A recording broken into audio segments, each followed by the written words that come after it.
Hi friends, நேற்று மாதிரி லஞ்சுக்கு பார்த்தீங்கன்னா ஒயிட் ரைஸ், புளி ரசம் கூடவே வேர்க்கடலை சட்னி வந்து ரெடி பண்ணியிருந்தேங்க. டேஸ்ட் வந்து ரொம்ப நல்லா இருந்தது. சரி வாங்க இந்த சட்னி எப்படி பண்ணலான்னு சொல்லி பார்க்கலாம்.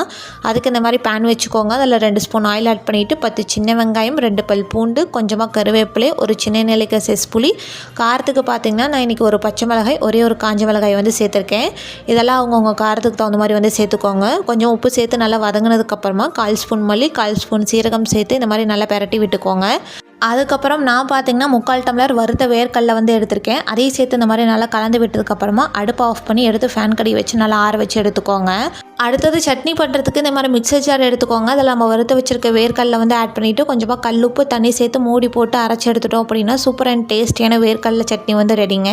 இது ஒயிட் ரைஸ், இட்லி, தோசை, பணியாரம் எல்லாத்துக்குமே சூப்பரான காம்பினேஷனாக இருக்கும். குயிக்காக வந்து செஞ்சு முடிச்சிடலாம். ட்ரை பண்ணி பாருங்கள். ஓகே ஃப்ரெண்ட்ஸ், உங்களுக்கு இந்த வீடியோ பிடிச்சிருந்தா சேனலை சப்ஸ்கிரைப் பண்ணி சப்போர்ட் பண்ணுங்கள். தேங்க்ஸ் ஃபார் வாட்சிங்.